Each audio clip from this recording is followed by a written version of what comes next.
আগামী ২৬ তারিখ ঢাকা সোহরাওয়ার্দী উদ্যানে উপস্থিত হয়ে আল্লাহকে দেখাবেন। মনে করবেন চট্টগ্রাম থেকে ঢাকা যাওয়া নয়, যেন আপনি ফিলিস্তিন যাচ্ছেন। কোনো অজুহাত রাখবেন না, কোনো অজুহাত নাই।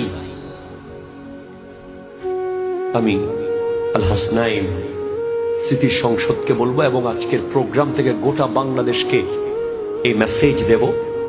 আমাদের বাংলাদেশের তরুণ যুব সমাজকে আমরা মার্চ ফর গাজা করে গোটা বিশ্বকে দেখিয়েছি যে বাংলাদেশ এটা আর বাংলাদেশ নাই, এটা এখন ফিলিস্তিন হয়ে গেছে। যতদিন ফিলিস্তিন স্বাধীন হবে না, ততদিন পুরো বিশ্ব এক একটা ফিলিস্তিন হয়ে থাকবে। ঠিক কিনা কথা বলেন? প্রতিটা ইঞ্চে ইঞ্চে ফিলিস্তিন হয়ে যাবে।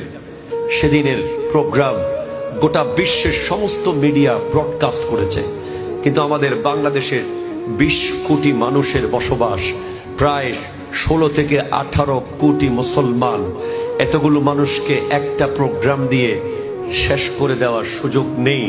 আরো অনেকগুলো প্রোগ্রামের দরকার সবাইকে এই ফিলিস্তিনের পক্ষে অ্যাটেন্ড করানোর জন্য।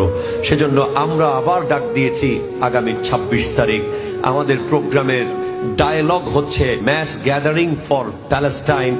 এই প্রোগ্রামের আয়োজক হচ্ছে ফ্রি প্যালেস্টাইন মুভমেন্ট, আর অনুষ্ঠানের ডায়ালগ হচ্ছে ম্যাস গ্যাদারিং ফর প্যালেস্টাইন।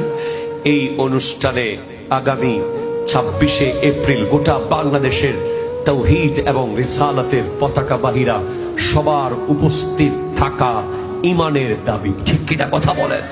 হাত তুলে বলেন ঠিক কিনা বলেন?